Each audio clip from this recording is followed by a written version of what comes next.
Hello, once again. This is results-oriented preparation, where early preparation equals excellent results.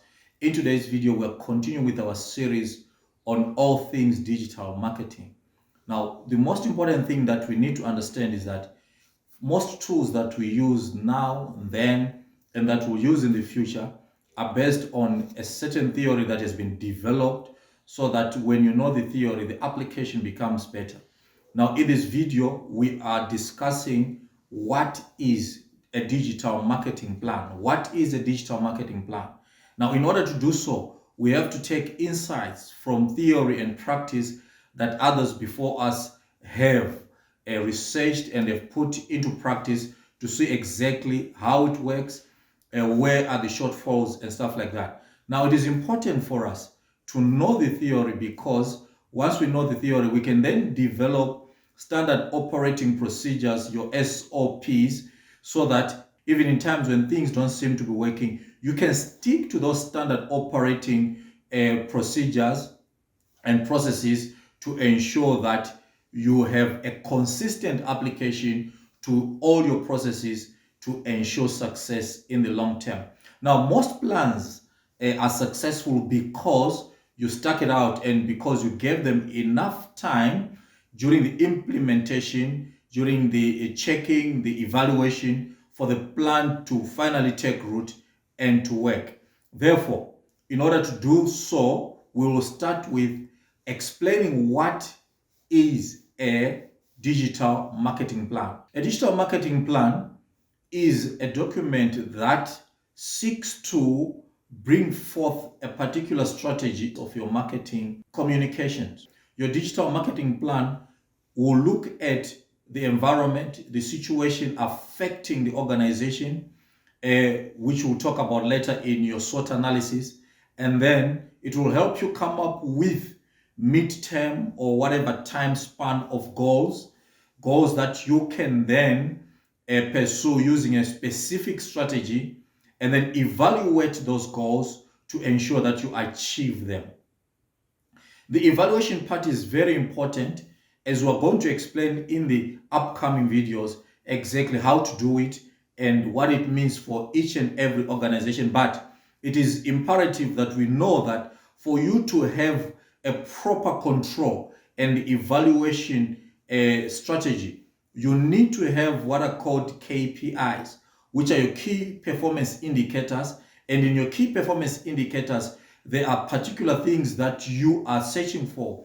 For example, if you have a digital platform or you have got a website, you can look at the traffic that is coming in within a given time period, or you can look at the conversion rates of your adverts. If you are on Facebook, if you are on Instagram, then you look at what is the conversion rates.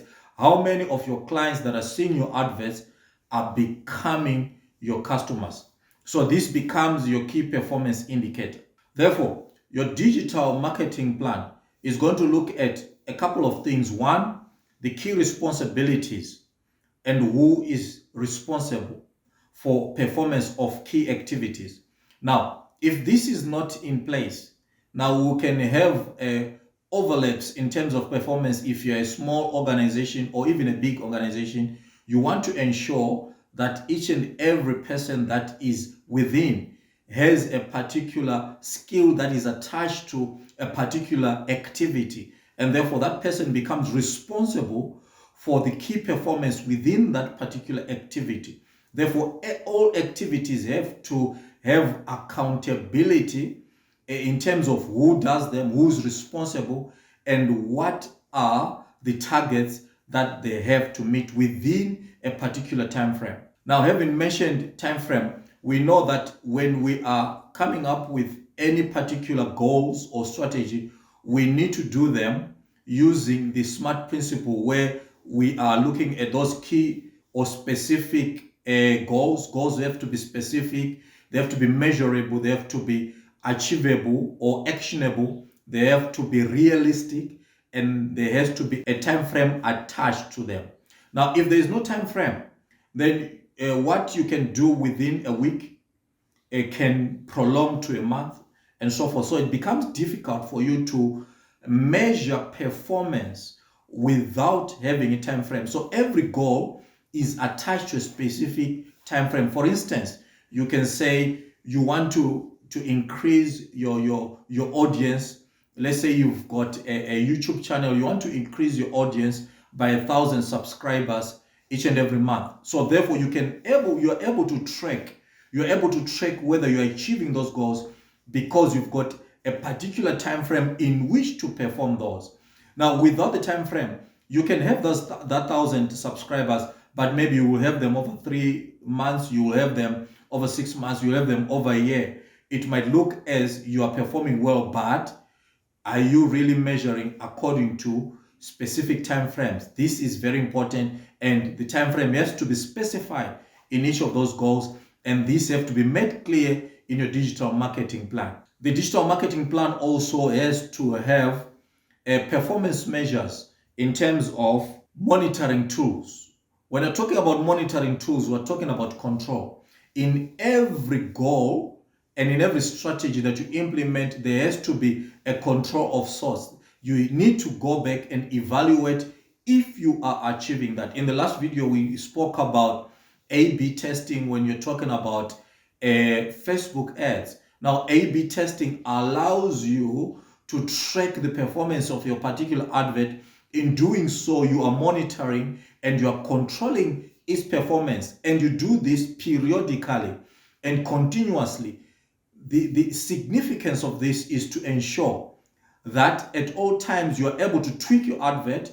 If it is not really achieving what it has to achieve, you can tweak it or you can discard it altogether and come with a new and improved advertisement or promotional communication that will address the needs of your organization. Therefore, what we're basically talking about here is that a digital marketing plan will help you get a roadmap.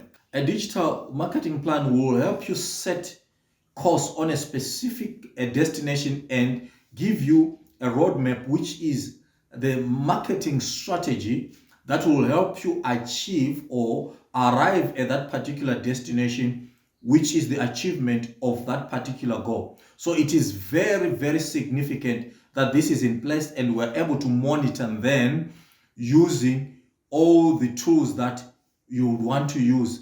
And this will depend on the size of the organization, on the budget that you have, on the different tools that you are using in order to market yourself, or the different media that you're using. And if you're using a particular media such as Instagram ads, there are always insights to see exactly how many of your targeted audience are reaching out, or how many comments you have, how many in terms of new people coming in are viewing your adverts.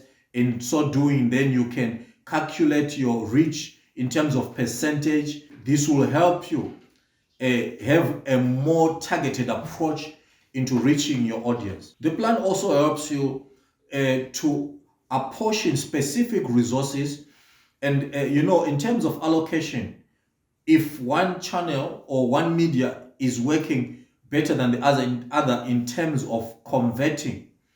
Now, if you've got an action plan and that action plan is bringing about better and more results from a specific audience or from a specific media, it is imperative that you use that. So more and more resources will be allocated towards the media that is bringing the best results. This will ensure that you grow, and in growing, you continuously achieve your set targets. It is also important to note that a marketing plan has to be flexible. Now, the flexibility of the marketing plan ensures that it is adaptable to the changing business environment variables. Now, variables that will affect the business environment will be maybe your suppliers, your customers, and other intermediaries that you deal with. As they evolve and as they change in this fast changing environment, you need also to change your plan. So it has to be flexible. Also, if you're taking into consideration the macro environmental variables, such as your legislation, if legislation change, then the organization has to change in line with that legislation. So the marketing plan has to be adaptable to changing business environmental variables. Other variables that can change could be financial or economic variables, interest rates, inflation affecting your cost structure. And if that is happening, therefore, you need to make sure that you're flexible to change either the budget that is attached to that communication strategy, or any other things that need to be changed in order to make it more and more applicable and ensure that it brings the kind of results that you are hoping for as an organization or a solopreneur. I hope you really like this video. If you did, please like, share, and subscribe.